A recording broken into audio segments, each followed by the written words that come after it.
Hello बच्चों, good morning. हमारे 10वीं क्लास के बच्चों, हमारे कर्नाटका के बच्चों जो थर्ड लैंग्वेज के रूप में हिंदी पढ़ते हैं बच्चों, उनके जो फर्स्ट 3 लेसन है, पहला लेसन मातृभूमि, दूसरा लेसन कश्मीरी सेव और तीसरा लेसन गिल्लू। बच्चों उसके ऊपर मैंने और कुछ ग्रामर के क्वेश्चन बच्चों, ये दोनों मिला करके मैंने 40 क्वेश्चन तैयार किए हैं। आप लोगों को बहुत यूजफुल रहेगा, परीक्षा की दृष्टि से बहुत उपयोगी रहेगा। उसी को ध्यान में रखते हुए मैंने ये तैयार किया है। आप लोगों को पसंद आएगा बच्चों, लाइक कीजिएगा। देखिए, इस पहला जो भाग मैंने बनाया है एक अनुच्छेद दिया हूँ, पैराग्राफ, गद्यांश, अपठित गद्यांश। देखिए, तो निम्नलिखित गद्यांश को ध्यानपूर्वक पढ़कर और नीचे दिए गए अ से लेकर बड़ी ई तक के प्रश्नों के उत्तर लिखिए। तो आइए पैराग्राफ पढ़ते हैं, फिर उसके बाद आपको क्वेश्चन आंसर को डिस्कस करेंगे। पहली बोलती फिल्म आलम आरा, बनाने वाले फिल्मकार थे अर्देशीर एम ईरानी। अर्देशीर ने 1929 में हॉलीवुड की एक बोलती फिल्म शो बोट देखी थी और उनके मन में बोलती फिल्म बनाने की इच्छा जगी। पारसी रंगमंच के एक लोकप्रिय नाटक को आधार बनाकर उन्होंने अपनी फिल्म की पटकथा बनाई, अपनी फिल्म की स्टोरी बनाई। 14 मार्च 1931 की वह ऐतिहासिक हिस्टोरिकल तारीख माने डेट थी। हमारे भारतीय सिनेमा में बड़े बदलाव का दिन था, चेंज का। और इसी दिन पहली बार भारत के सिनेमा ने बोलना सीखा था। टॉकेटिव फिल्म, ठीक है, तो हम टॉकीज बोलते हैं ना चलचित्र को, सिनेमा घर को। तो पहली बोलती फिल्म आलम आरा। देखिए, पहली बोलती फिल्म आलम आरा बनाने वाले फिल्मकार कौन थे? तो अर्देशीर एम ईरानी, ठीक है। पहली बार भारत के सिनेमा ने बोलना कब सीखा था? 14 मार्च 1931। पहली बोलती फिल्म का नाम क्या है? आलम आरा। अर्देशीर ने 1929 में हॉलीवुड की कौन सी बोलती फिल्म देखी थी? Show boat. किस रंगमंच के एक लोकप्रिय नाटक को आधार बनाकर उन्होंने अपनी फिल्म की पटकथा बनाई?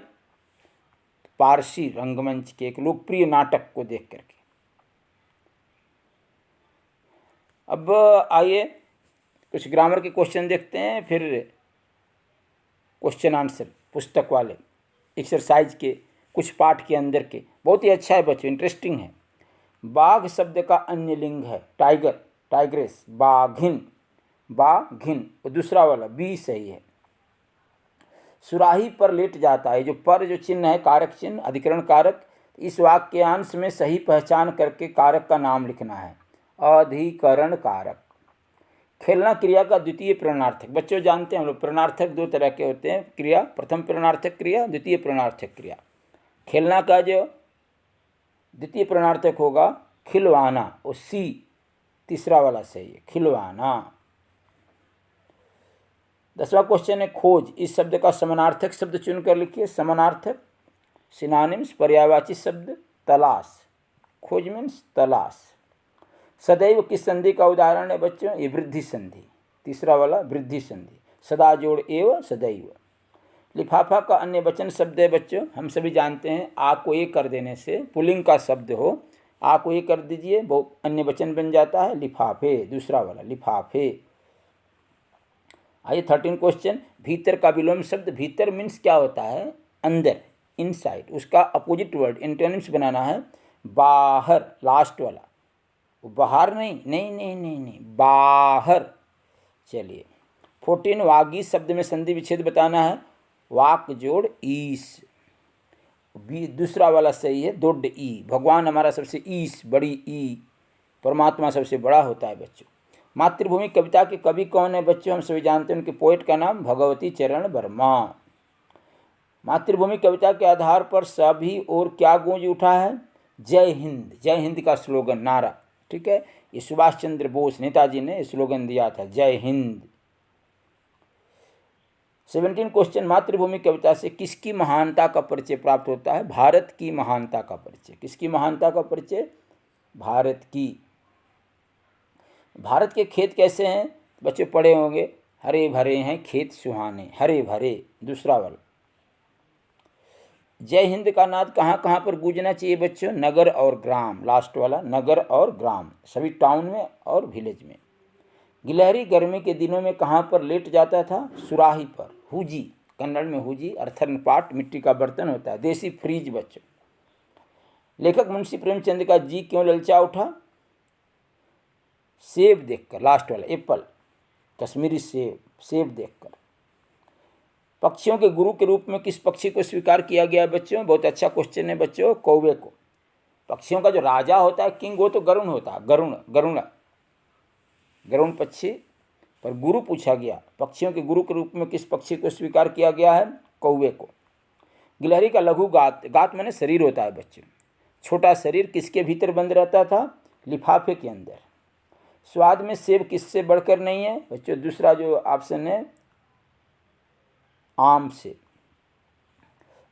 मातृभूमि कविता में भारत माँ के बाएं हाथ में क्या है? तो न्याय पताका। लेफ्ट हैंड में क्या है? न्याय पताका। मातृभूमि कविता के अनुसार आज भारत माँ के साथ कौन है? कोटि कोटि जन, लोग, पीपल, करोड़ों लोग। लेखिका को गिलहरी किस स्थिति में दिखाई पड़ी बच्चों? निश्चेष्ट सा, अनकॉन्शियस, बेहोशी की हालत में। निश्चेष्ट।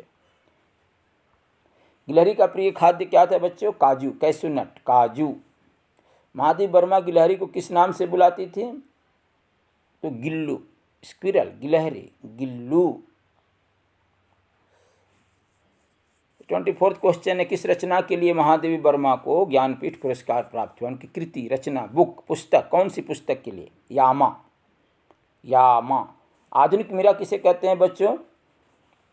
आधुनिक मीरा, महादेवी वर्मा जी को आधुनिक मीरा कहा जाता है।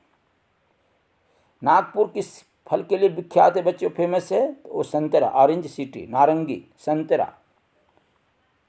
कश्मीर किस फल के लिए प्रसिद्ध है, फेमस है? तो वो सेब के लिए फेमस है बच्चों। मुंशी प्रेमचंद का जन्म किस गांव में हुआ? गांव पूछा है, लमही। वो वाराणसी से 4 किलोमीटर दूर है बच्चों, लमही। पाठ में सेब का रंग कैसा है? गुलाबी, पिंक लिखना है, गुलाबी। मातृभूमि कविता में भारत माँ के दाहिने, राइट हाथ में क्या है? तो ज्ञान दीपा, नॉलेज लैंप है, लैंप ऑफ नॉलेज। लेखक चीज़ें खरीदने कहाँ गए थे? चौक में गए थे, चौक। गिलहरी की समाधि कहाँ बनाई गई है? लता के नीचे। कौन सी लता? वो सोनजूही लता, ध्यान रखिएगा, सोनजूही लता के नीचे समाधि। रोना का यहाँ प्रथम प्रणनार्थक रुलाना, सेकेंड वन, रुलाना। साफ का विलोम शब्द नीट एंड क्लीन होता है ना, साफ, उसका डर्टी, गंदा, फर्स्ट वन। टमाटो किसका आवश्यक अंग बन गया है? जिस लेसन में आया है, प्रेमचंद जी ने बताया, भोजन का आवश्यक अंग बन गया है, भोजन का। और डॉक्टर से बचने के लिए हम लोग क्या तक खाने को तैयार हो सकते हैं कि डॉक्टर के पास न जाएं? तो नीमकौड़ी, नीमकौड़ी होता है बच्चों, नीम का फल या उसका बीज, ठीक है, नीमकौड़ी, नीम, करे बेऊ, बेऊ बोलते हैं ना, उसका नीम, नीम का फल, उसका बीज तक हम लोग खाने के लिए रेडी रहते हैं, ताकि हम डॉक्टर के पास न जाए, मेरे को बीमारी ना हो। तो बच्चों, इन्हीं शब्दों के साथ बहुत बहुत धन्यवाद। मैं विश्वास करता हूँ आप लोगों को बहुत अच्छा लगेगा। पढ़िएगा, तैयारी कीजिएगा, अभ्यास कीजिएगा, आपको परीक्षा में अधिक से अधिक नंबर स्कोर कीजिए। इन्हीं शब्दों के साथ बहुत बहुत धन्यवाद।